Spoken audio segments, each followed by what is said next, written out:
Hi friends, welcome back in our Super Excellence Academy. Myself Professor Boinwad sir.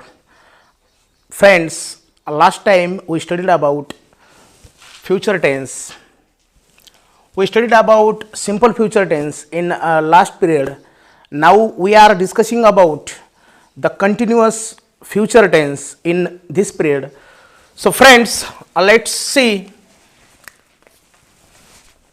तर विद्यार्थी मित्रांनो, future tense या काळाचा आपण अभ्यास करत आहोत. या काळामध्ये एकूण 4 उपप्रकार पडतात. यापूर्वीच्या तासिकेमध्ये मी तुम्हाला सांगितलं होतं. तर त्यामध्ये आपण सिंपल फ्युचर टेन्स या प्रकाराचा अभ्यास केला. त्यानंतर आज आपण जो अभ्यास करणार आहोत फ्युचर मधल्या दुसऱ्या प्रकाराचा, ते आहे फ्युचर कंटिन्युअस टेन्स. याला आपण अपूर्ण किंवा चालू भविष्यकाळ असं म्हणतो. तर विद्यार्थी मित्रांनो, अपूर्ण किंवा चालू भविष्यकाळाचा अभ्यास करत असताना यामध्ये आपल्याला याचा फॉर्म्युला नीट समजून घेणं गरजेचं आहे विद्यार्थी मित्रांनो, जेणेकरून चालू भविष्यकाळ हे आपण कधी विसरणार नाहीत. यासाठी चला मग पाहूया the formula of future continuous tense. तर विद्यार्थी मित्रांनो, याचा फॉर्म्युला होईल subject plus will be oblique shall be plus FIFOR plus O plus ETC. विद्यार्थी मित्रांनो, मी आधी सांगितलं होतं कंटिन्यू ज्या प्रकारामध्ये येईल त्या प्रकारामध्ये FIFOR म्हणजे मूळ क्रियापदाचं चौथं रूपच विचारलं जातं किंवा लिहावं लागतं. तर मग याचा फॉर्म्युला असा होईल subject plus will be oblique shall be plus FIFOR plus O plus ETC. It is a formula of future continuous tense. Understood dear friends? It's a very easy to remember. Yes plus will be oblique shall be plus FIFOR plus O plus ETC. चला तर मग काही उदाहरणाच्या माध्यमातून या काळाचा पूर्ण चालू अपूर्ण काळाचा भविष्यकाळाचा आपण अभ्यास करूया.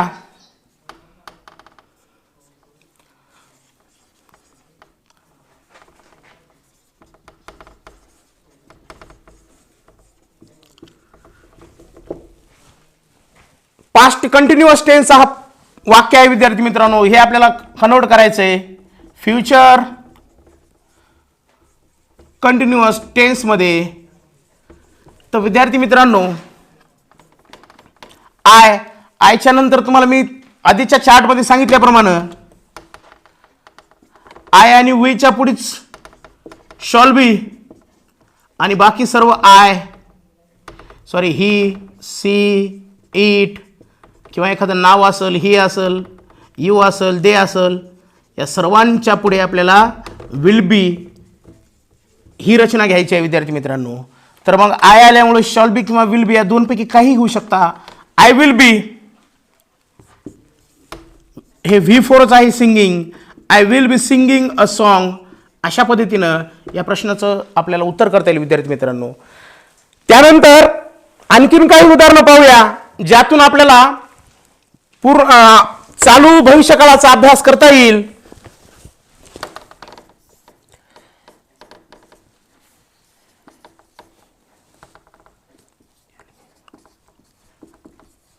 यू आर लर्निंग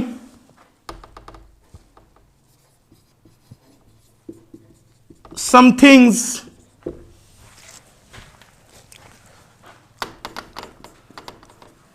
यू आलेले विद्यार्थी मित्रांनो, यू आल्यामुळे विल बी ही रचना आपल्याला घ्यायची आहे. यू विल बी एखादी भविष्यकाळातली एखादी गोष्ट चालू आहे असं दाखवायचंय. You will be learning some things. काही गोष्टी तू शिकत असतील अशा पद्धतीने आपल्याला प्रश्नाचं उत्तर मराठीमध्ये सांगता येईल. She had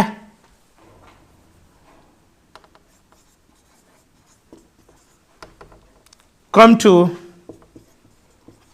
Pune. She will be coming to Pune. अशा पद्धतीनं विल बी किंवा शॉल बीचा वापर करून आपल्याला V4चा वापर करायचा विद्यार्थी मित्रांनो. तर मग यामध्ये सर्वात महत्त्वाची गोष्ट आहे विल बी किंवा शॉल बीचा वापर करून V4 म्हणजे मूळ क्रियापदात चौथं रूप घेणे. तर विद्यार्थी मित्रांनो हा फॉर्म्युला तुम्हाला पाठ करायचा आहे. S plus will be oblique shall be plus V4 plus O plus ETC. त्यानंतर विद्यार्थी मित्रांनो आणखीन काही उदाहरणाच्या माध्यमातून आपण चालू किंवा अपूर्ण भविष्यकाळ समजून घेऊया जेणेकरून तुम्हाला चांगल्या पद्धतीने समजून घेता येईल.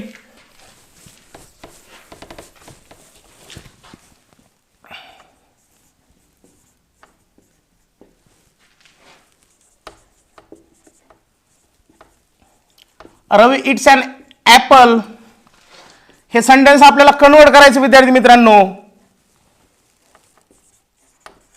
रवी विल बी इट्स हे V5 आहे विद्यार्थी मित्रांनो. आपल्याला V4 घ्यायचा आहे. Ravi will be eating an apple अशा पद्धतीने या प्रश्नाचं उत्तर करता येईल. त्यानंतर आणखीन एक उदाहरणाच्या माध्यमातून आपण समजून घेऊया. I will play a football.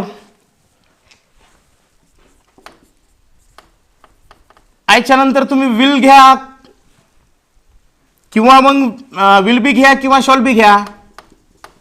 I will बी ह्या प्लेचं चौथं रूप playing. I will be playing football.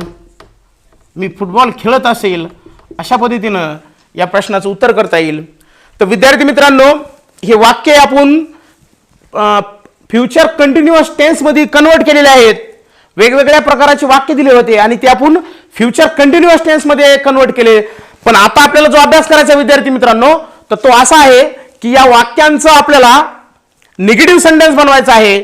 म्हणजे फ्युचर कंटिन्युअस टेन्स आपल्याला निगेटिव्ह सेंटेन्स आणि त्याचबरोबर आपल्याला त्याचे क्वेश्चन्स तयार करायचे आहेत. तर विद्यार्थी मित्रांनो चला मग पाहूया.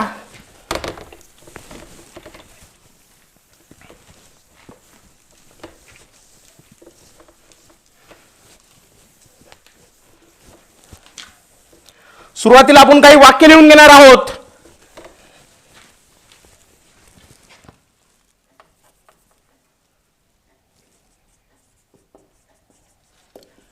फ्युचर कंटिन्यू टेन्सचे आपल्याला काही वाक्य लिहून घ्यायचे आहेत.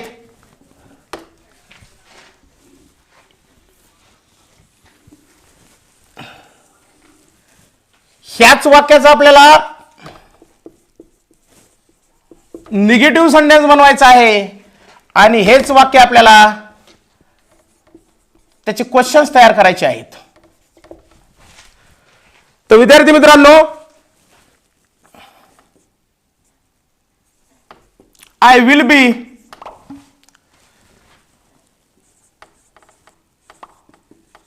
reading a novel. हे जे सेंटेन्स आहे ते फ्युचर कंटिन्युअस टेन्स आहे विद्यार्थी मित्रांनो. तर आता निगेटिव्ह सेंटेन्स बनवत असताना आपल्याला हे सेंटेन्स आपल्याला आता निगेटिव्ह सेंटेन्स बनवायचे विद्यार्थी मित्रांनो. आय विल किंवा ओंट. आय ओंट म्हणजे will not. I won't be reading a novel अशा पद्धतीने या वाक्याचं आपल्याला निगेटिव्ह सेंटेन्स बनवता येईल विद्यार्थी मित्रांनो.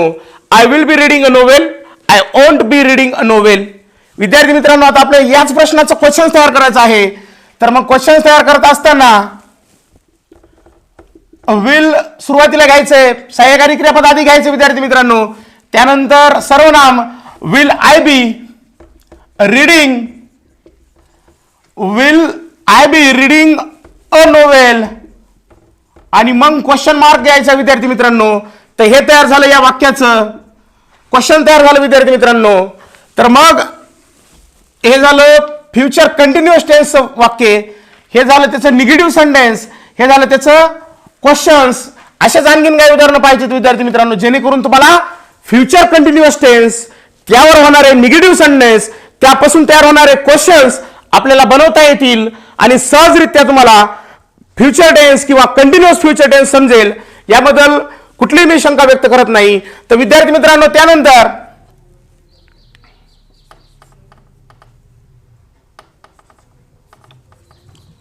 we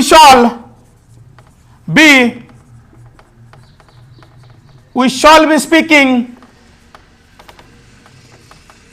in English. दिलेलं वाक्य फ्युचर कंटिन्युअस टेन्स आहे, ते आपल्याला निगेटिव्ह सेंटेन्स बनवायचं आहे. तर मग ते बनवत असताना वी शॉल किंवा आपण त्याला शांट म्हणू शॉर्ट फॉर्म मध्ये, we shan't be speaking in English. अशा पद्धतीनं आपल्याला निगेटिव्ह सेंटेन्स बनवता येईल विद्यार्थी मित्रांनो. त्यानंतर आपल्याला याच प्रश्नाचा क्वेश्चन बनवायचा आहे. तर मग shawl I B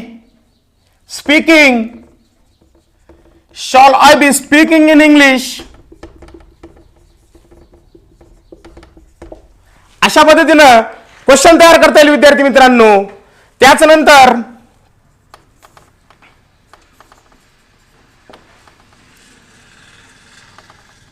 Ravi will be eating an apple. हे सेंटेन्स आहे विद्यार्थी मित्रांनो. हे सेंटेन्स आपल्याला पास्ट कंटिन्युअस टेन्स सांगता येईल. याचा आपल्याला निगेटिव्ह सेंटेन्स बनवायचा आहे. रवी ओंट किंवा रवी विल नॉट असं सुद्धा लिहिता येईल. Ravi will won't be eating an apple. अशा पद्धतीनं या प्रश्नाचा आपल्याला निगेटिव्ह सेंटेन्स बनवता येईल विद्यार्थी मित्रांनो. त्यानंतर याच प्रश्नाचं आपल्याला क्वेश्चन बनवायचं आहे विद्यार्थी मित्रांनो. तर will Ravi be eating an apple. अशा पद्धतीनं आपल्याला या प्रश्नाचं क्वेश्चन तयार करता येईल विद्यार्थी मित्रांनो. त्यानंतर आणखीन काही उदाहरणं पाहूया. त्या उदाहरणाच्या माध्यमातून आपण त्या प्रश्नाचा फ्युचर कंटिन्युअस टेन्स अभ्यास करूया. त्यानंतर याच प्रश्नाचा आपण निगेटिव्ह प्रश्नाचा अभ्यास करूया आणि त्याचबरोबर या प्रश्नापासून तयार होणारा क्वेश्चन तयार करूया. तर विद्यार्थी मित्रांनो,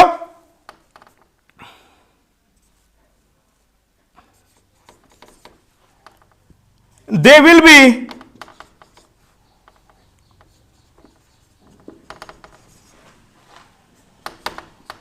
कमिंग टू पुणे हे सेंटेन्स आहे.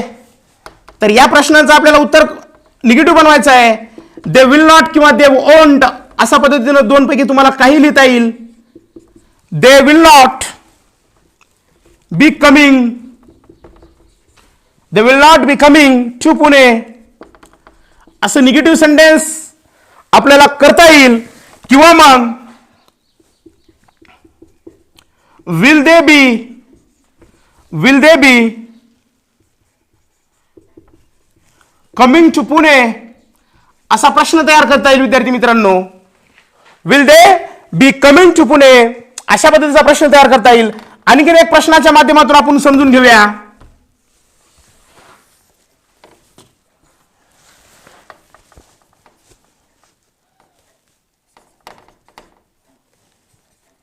C will B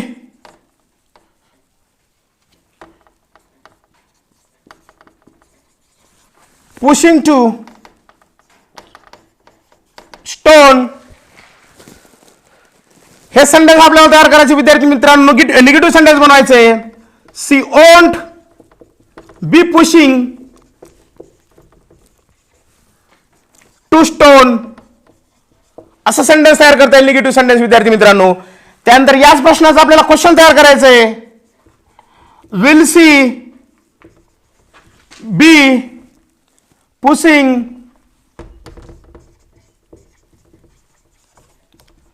to stone असा प्रश्न तयार करता येईल विद्यार्थी मित्रांनो. तर मग आज आपण या घटकामध्ये पास्ट कंटिन्युअस टेन्स अभ्यास केला विद्यार्थी मित्रांनो. त्यानंतर याच प्रश्नांचा आपण निगेटिव्ह प्रश्न तयार केले विद्यार्थी मित्रांनो. त्यानंतर आपण याच काळामध्ये या काळांमध्ये प्रश्न कसे तयार करता येतात, तर मग आपण या प्रश्नांचा बी अभ्यास केला विद्यार्थी मित्रांनो. तर मग आज आपण कंटिन्युअस फ्युचर टेन्स सहज आणि सोप्या पद्धतीने समजून घेतलेला आहे. तो तुम्हाला निश्चितच समजला असेल, आवडला असेल. त्यामुळे आमच्या सुपर एक्सलन्स अकॅडमी या चॅनलला लाईक करा, शेअर करा, सबस्क्राईब करा. जय हिंद.